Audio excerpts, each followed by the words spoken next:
Oh, Stokesy. Bowie. Oh, yes, mate. buddy. How are you? I'm good, buddy. Good to see you.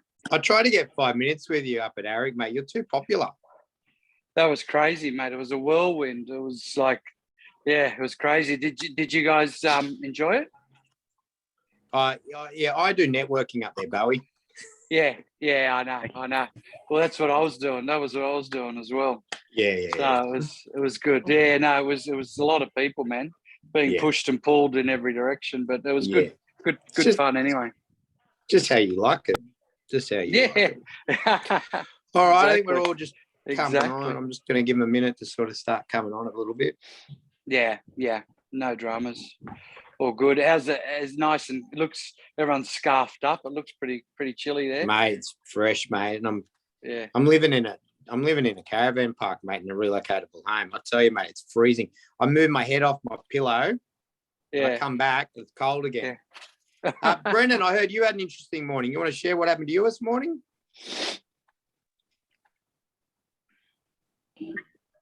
What happened? I'm not over it yet, mate. It's too soon. You don't want to talk about it? No. You don't want to talk about it?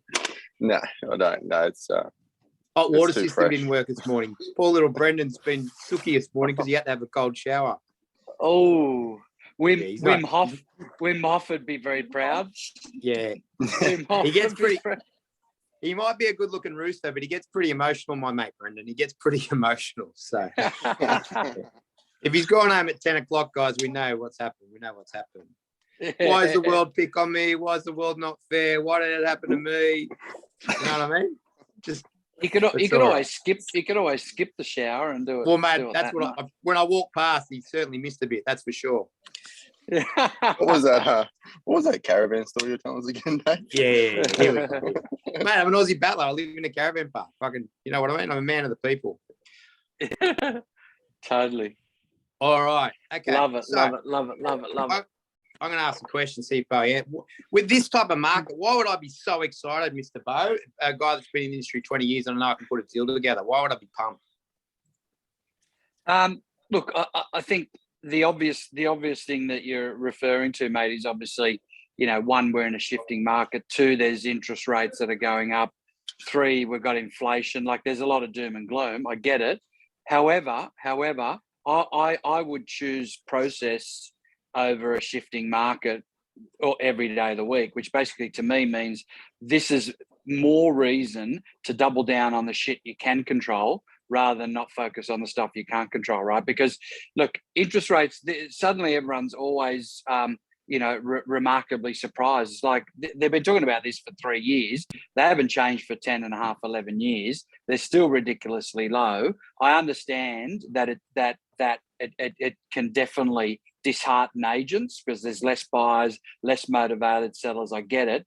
But for me, I think that a shifting market and problems that you can't control is a bit of a cop-out, in my opinion, as a coach, right? So to me, that just tells me I need to go back to process. So what's process for me? And what can I control? Mr. Bowie, that's great. Yeah. But can I answer my question then? Yeah, okay. Go on. Why I'm pumped is because we train every week. We have a sales meeting every week. We have accountability every week. Yeah, we do have the processes at Mr. Bo, and I'll go there in a minute. So as a team that is professional and a team that works hard, and we're going to keep pumped. So as this market does change a little bit, everyone's, it's a little bit harder. We're going to stay focused. We're going to stay pumped. We're going to stay in process. And let me tell you, you build a business because guess what? And these are the bits I want to talk to Bowie about today about process, and we're going to get back. He's going to be around some dialogue. We'll go through dialogue. But what I want you guys to know is we're a turnover business. Whether it's something's worth 6 or 550 doesn't matter. We're a process-driven business and we're a turnover business. So if our processes are good, this market, once we get through it, I'm telling you, we'll have more turnover. So I'm excited. So 100%. Adrian, 100%. Mate, look, we spoke a couple of weeks ago and we got the house ready for sale. And I was thinking about putting it on the market, mate. But with inflation, interest rates going up, I just don't think it's a good time to put it on the market. Yeah. So I understand that, David, and I'm here to support you regardless what decision you make. All I can say is the truth, which is was your property worth slightly more 3 or 4 or 6 months ago? The answer is yes. The peak, was October, November last year, and we only know that with the benefit of hindsight because we only know the peak of the market and the bottom of the market till afterwards. So that's true. So is it a chance it could be worth a lot less later in the year? No one knows. However, I think we need to focus on what your motivation is to actually move. So yeah, well, I think I'll probably just wait. Mate. Yeah. So when you first thought about selling, David, what was the original motivation to? My place is getting a bit small. Okay. So that we're here to support you regardless. And if you sold the property, given that it's getting a bit small for you, were you planning to buy something immediately afterwards? Oh, I have to, mate. Have to. Okay. Well, look, the numbers we need to focus on is not so much what your house is worth and what the next property is worth. It's really dialogue, guys. It's fucking write this bit of dialogue down. This next little bit is the fucking bit you guys need to nail. Write it down. What we need to look at, David, is the gap in between the two values. So let's say, for example, your property used to be worth 600, now it's worth 550. The property that you wanted to buy for 1.2 is probably now worth 1.1. In fact, if you're upgrading, you actually might end up being slightly better off, given the gap might change a little bit more. So let's focus on that number, and let's assume I facilitate the process to move you from this current house, which is too small, into a bigger house, and you achieve your initial motivation and your initial goal, which is to put $600,000 aside. Does that help you? Yes or no? Now that's perfect. Let's go the other way. How about if we're downsizing and I'm selling it? Brent, Adrian, look, mate, I've loved living in my house. The whole idea is like my house is now worth $3 million. I was looking to downsize and then put some money in super, and I'm worried now downsizing that gap's got bigger. Yeah, I understand that. Look, my recommendation to David would be that ultimately it's imminent. It's imminent that you're going to have to make this move. And I think putting money into super, there's been no better opportunity to do it than now. And frankly, what I'd like to do is actually go and show you some properties that I feel that might suit you. Now, it doesn't mean you need to be in a position to buy them. I just want you to get an appetite of what's possible and the type of property that you could actually live into. So I really want to focus on giving you an idea, because so just going away from role play for a minute, those owners, they're quite intimidated by moving out of their house, which they've been living in for quite some time, and usually quite intimidated about moving into something smaller. And sometimes they're not as educated as the opposite type of dialogue we were just talking about before, in terms of what something's really worth, what they could move into. So I always like to get out and show them a couple of properties that, even though they're not in a position to buy, they need to sell first. But just to walk through and just get a sense of what's possible, So, guys, what we really need to get back in the lounge room, and when you're in a listing presentation and someone in there is talking about, oh, you need to do this or you'll do that, and you stop and you have this discussion, I'm here to help you on your journey and get you your outcome. As I said, no one puts their property on the market to get 1,113,000, right? We get to that figure through different reasons. People put their property on the market for that motivation. If you can sit in a lounge room and touch base, and we've done NLP work, remember? We've taken people on that journey and how we get above the situation and take them on that journey. You will be unstoppable in this market, because you're going to understand them, you're going to get them, and your competitor is going to be able to say, oh, we better get on the market now because the market's going to be worse in a month. It's not about where the market's going. It's about the journey. Yeah. Bowie. Yes. Can I just make a point on that, Dave? Sure. Is in the last couple of years, all sins were forgiven, right? And at the initial appraisal and the initial listing appointment, there's actually quite a big focus on the person's motivation, why they're actually moving.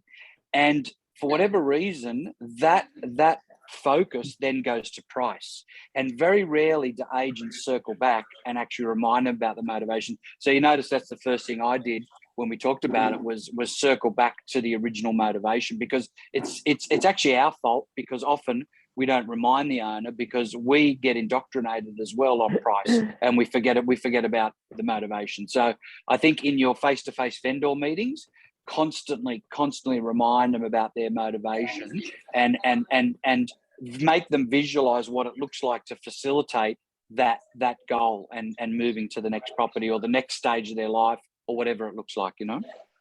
And let's use that dialogue where it's going to keep going. So at the beginning of the auction campaign, you're thinking, you know, we're talking 1, 2, you know, I know we've got there, and now, mate, you're suggesting that I need to take 1.1.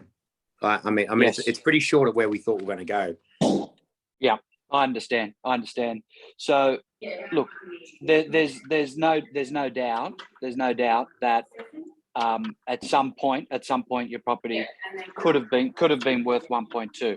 The reality is, here's the statistics from domainandrealestate.com, which are telling us we've had combined web views of 7,000 people.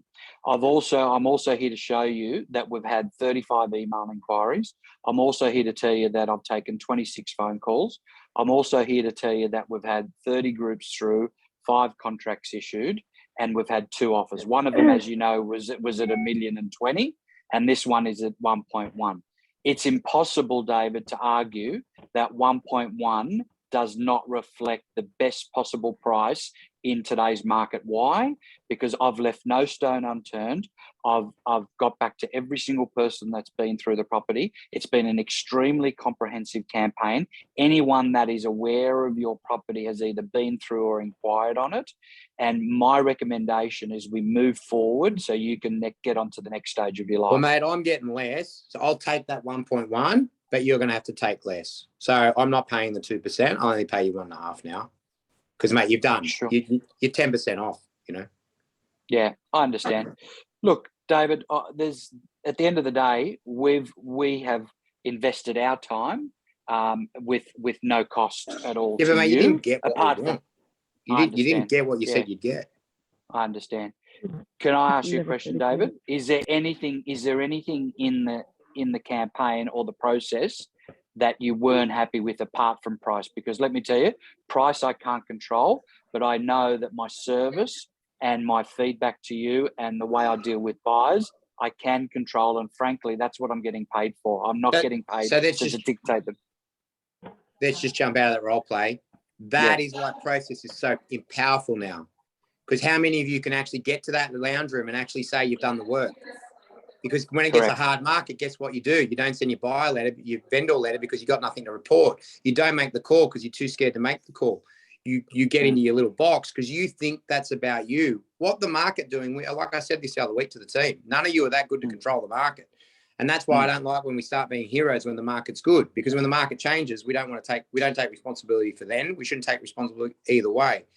So this is why service is paramount in this market, because when that poor owner, when they put it on the market, when they've got to take less, it's our job to make them feel comfortable that they've still made the right decision.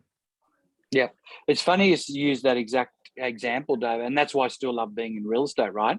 Because it's identical to something that just happened last week to me, right? Which was 1.2 was the number. The price guide was $1 million, and it was an auction property. The week leading into the auction, we had a signed contract of 1.1, and we sat down with the owners. And the minute we sat down with them, the first thing they said was, Adrian, I just want to let you know, Harrison, who's my co-agent, he's been incredible. You know, he's called us every day. We've got your email update twice a week, and we feel so comfortable, right?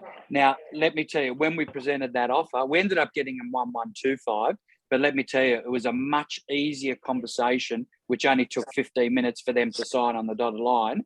Why? Because there was a high degree of effort despite having a very low numbers through the property, and despite them that being less than what they wanted. The key to it was we were also sprinkling them and peppering them with offers leading up to that around $1 million, $1.25 million, $1.15 million, $1.30 million, like all the way up to it, and they were real offers. We weren't manufacturing them, but even if they were price indications, that's still okay as well. So I can't tell you how important that is, that you continue to be indiscriminate about your feedback. Don't be a blue sky merchant. Don't just report when there's only good things to report. Just provide that indiscriminate feedback that a solicitor, doctor, an accountant would, which they don't care whether it's good or bad news. They just tell you, but then they also come up with a solution. Yeah.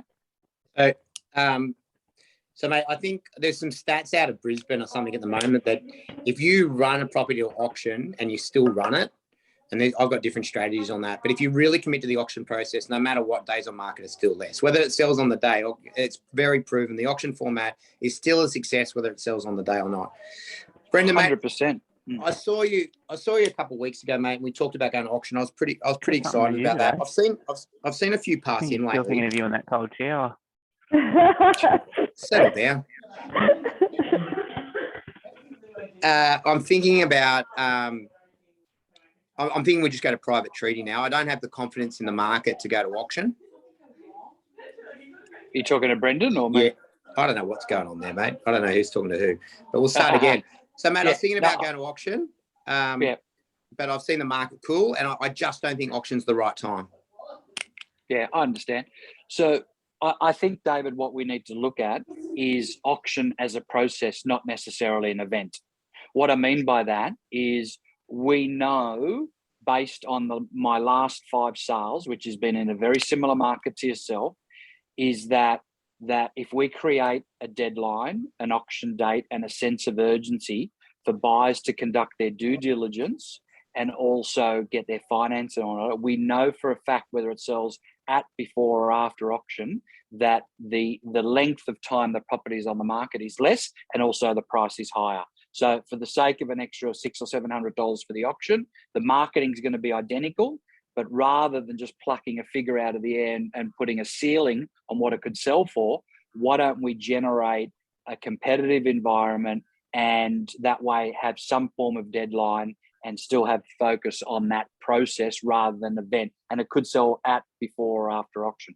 So in saying that, you're right what you said, because I work with a lot of Queensland agents, Dave, and let me tell you, they almost know that it's not going to sell at auction, but because their process is ridiculous, because they're not even, it's illegal to even give a price guide. So if anyone wasn't going to adopt the auction process, it would be Queenslanders. Queenslanders are one of the biggest adopters of auction process, because exactly what you said, they know that it reduces days on market. And if you want to call it clearance rate, right, and this could be another piece of dialogue as well, if you want to call it clearance rate, you might also say, David, what I've done is analysed within 30 days the clearance rate of auction versus private treaty.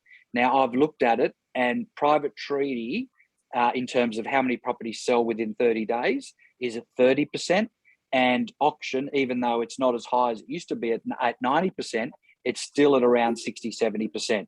So, even though private treaty doesn't have what we call a clearance rate, it's still got how successful did it sell within a 30-day period, and it's half of what it is for auction. So that's what my recommendation is.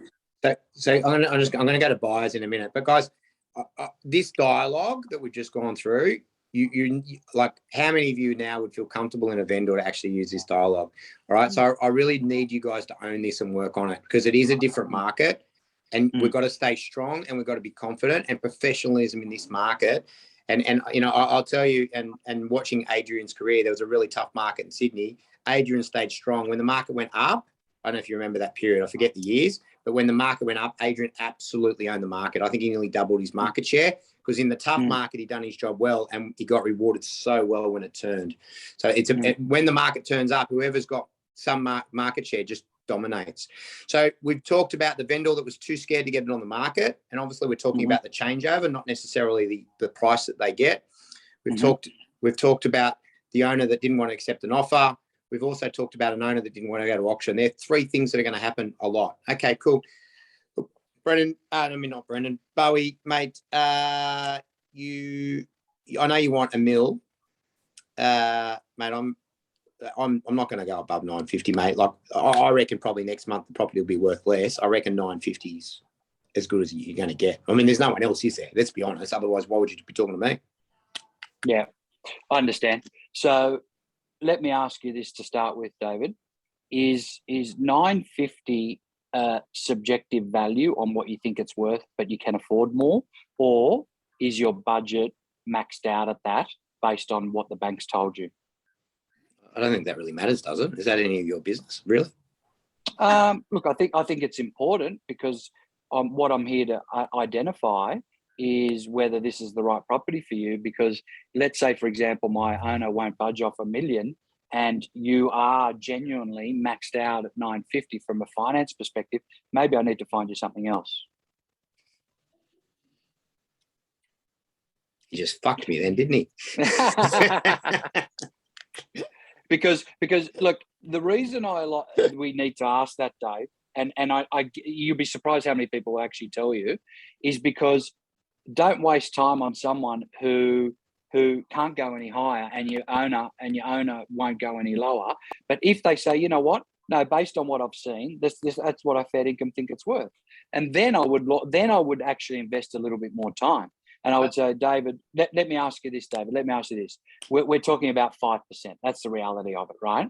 Now, what is the opportunity cost of you not buying this property? I know for a fact that you've been looking for 4 months. I know for a fact that you've probably viewed over 40 or 50 properties. I also know for a fact that out of those 40 or 50 properties, there's only 3 of them that you actually liked and suited your home. So what you're telling me is you want to find something that's 5% less and find something that actually suits you and your family.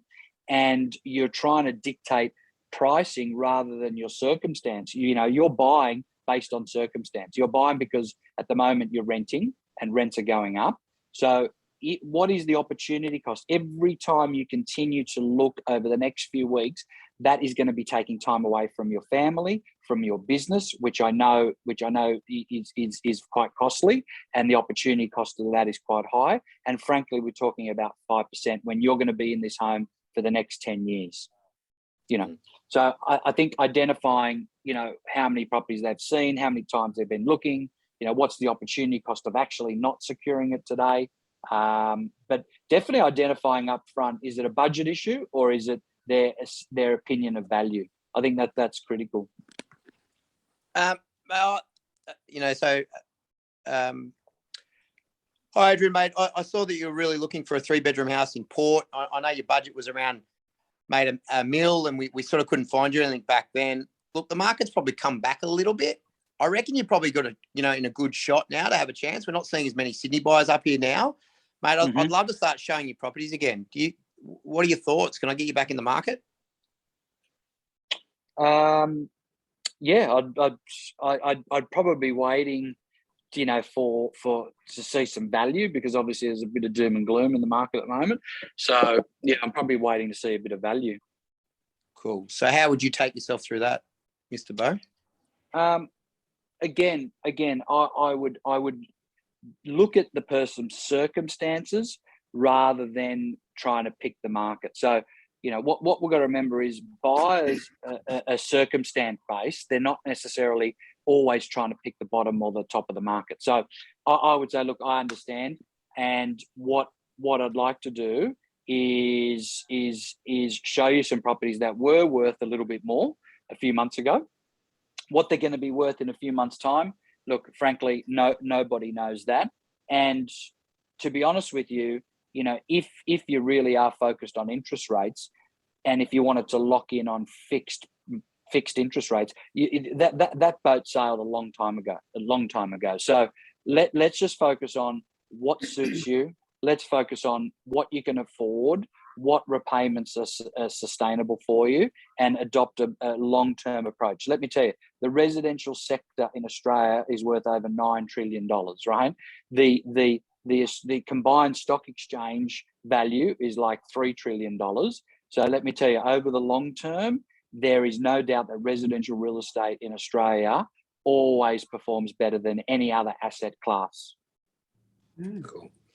So, mate, we've gone right down the throat with dialogue and process today, but what's really stood out to me just in the last couple of minutes in this conversation is the conversations that Adrian's having with both his vendor. I know we're only doing this in dialogue training, but also that he's having with a buyer. The biggest thing I got out of that, his dialogue is a result that he has a relationship with that client. He's asked the right questions and he knows them. All right. Even in role play, he's done it that long. He's got that much process. He values the client. He knows that everyone on his database has got a relationship, because Adrian was one of the first, real agents to really build a database. We have these relations, and I had that question with REA. I was lucky enough to go on a trip with the REA, and I said, mate, I'm not an anti-REA person, all right, and I'm not going to be one of those, bash you up or complain about your fees. But what scares me is that you've got so much power, you are so good, and that you've got relationships with our clients, and with this, technology that's coming in, when do you guys step in? He goes, no, mate. And whether it's sales or not, but I actually believed it. The relationship us agents have with our clients is paramount to that transaction, and REA only do this to enhance us, not to take away. So when REA is saying that, and Adrian's saying this, like, what are your relationships like? If I rang 200 of your clients out of your database and I said, I'm ringing on behalf of Brody, like, how well do they know Brody? What have you done for that client? What value have you given them? Just want to talk about what the importance of relationships has been for your career to finish off. Yeah. So when it comes to relationships and database, because you mentioned both, Dave, one thing which I'm coaching a lot of agents at the moment is that make sure that if you've got a database of, say, 4,000 people or even 400 people, just make sure, assuming they're all property owners, not buyers, let's focus on property owners for a moment. Don't be one of those agents that says, I don't really do price checks or market appraisal, I just focus on listing appointments. Because let me tell you, if your database was, say, 500 people and 400 of them you've appraised and met at some point, that's a relationship. The other 100 are just names and numbers, right, that anyone's got. So the benefit of having a database with what I call escalated data, meaning you've actually met them, right, and appraised their property, is every time you do provide a nurturing call, whether it's on the phone or through automation, which is, we call it reader, EDMs, SMS or whatever, there's actually got some substance behind it. And not only that, rather than asking, have your circumstances changed, are you looking to sell, you can actually say, David, I noticed here I appraised your property in 2017. Sorry.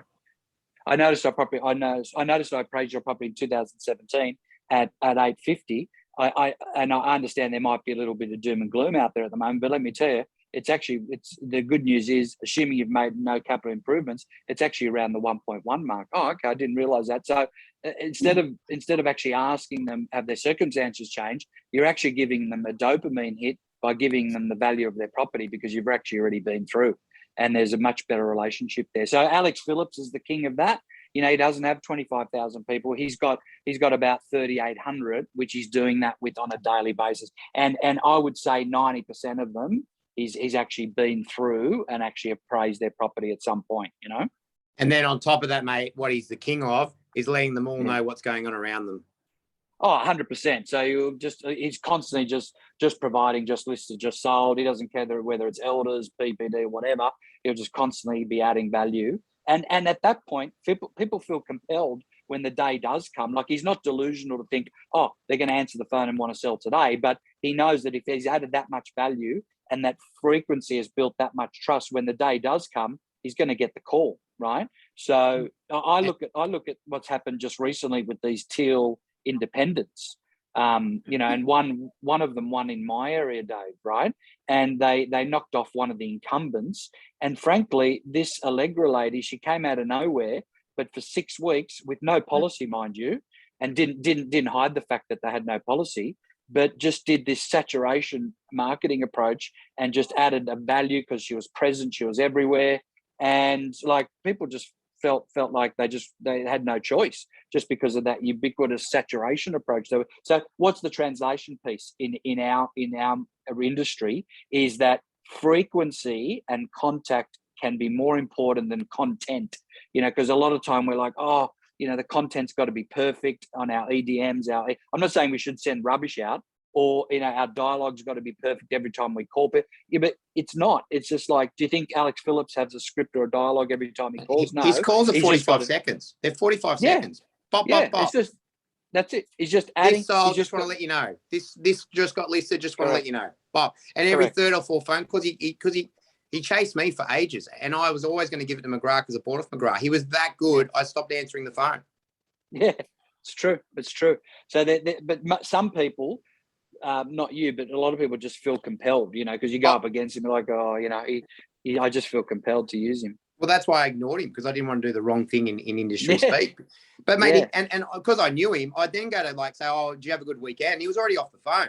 It was just like, this got listed, this got sold.